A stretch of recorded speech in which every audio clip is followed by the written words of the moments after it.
Hello. 12,000 profit பண்ணியிருக்கோம். 1,00,000 capital வச்சு 1,00,000 capital. ம். இதில ப்ரோக்கரேஜ் பார்த்தீங்கன்னா, ஒரு 7,000. ஸோ மீதி நம்மளுக்கு ஒரு 5,000 ப்ராஃபிட் கிடைக்கும். ஸோ இது வந்து ஆப்ஷன் ஸ்கேல்பிங் பண்ணி எடுத்தது. சென்செக்ஸ்ல இன்னைக்கு ட்ரேட் பண்ணோம் ஆப்ஷன்ஸ்ல. நெறைய ட்ரேட்ஸ் எடுத்துட்டோம். ஓவர் ட்ரேடுங்கிறதால தான் 7,000 ப்ரோக்கரேஜ் வந்திருக்கு.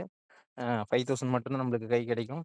ஸோ 1,00,00,000 பண்ணலாம். 1,00,000 டூ 1,00,00,000 அப்படிங்கிற ஒரு ஐடியாவா பண்ணியிருக்கேன்.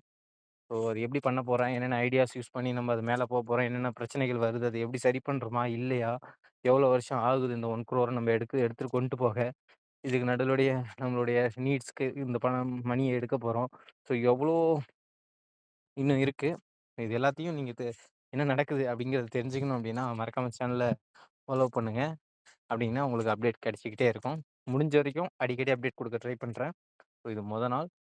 5,000 என்னமோ ஓவர் ட்ரேட் பண்ணாலும் 5,000 ப்ராஃபிட்ல முடிச்சிருக்கோம் அப்படிங்கிறதுல பிரச்சனை இல்ல.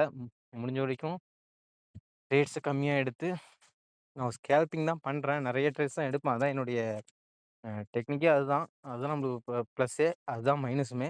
ஸோ நான் சம்டைம்ஸ் அப்படியே பேங்க் கரப்ட் ஆயிடும். அதுலருந்து எப்படி நம்ம தப்பிக்கிறோம் அப்படிங்கிறது தான் மேட்ரு. பார்ப்போம். என்ன நடக்குது என்னன்னு. அப்டேட் பண்றேன் கண்டிப்பா. ஃபாலோ பண்ணுங்க. எப்படி இந்த 1,00,00,000க்கு கொண்டு போறோம் அப்படிங்கிறத நெறைய பிளான்ஸ் வச்சு எக்ஸிக்யூட் பண்ணி ட்ரை பண்ணுவோம். அதுக்கு மேல என்ன நடக்குதோ நடக்கட்டும். பார்த்துக்கலாம். Thank you. அ இந்த மாரி சுவாரஸ்யமான வீடியோஸ்லாம் உங்களுக்கு வேணும் அப்படின்னா ஆப்ஷன் சம்மந்தமா மறக்காம என்ன ஃபாலோ பண்ணிக்கங்க.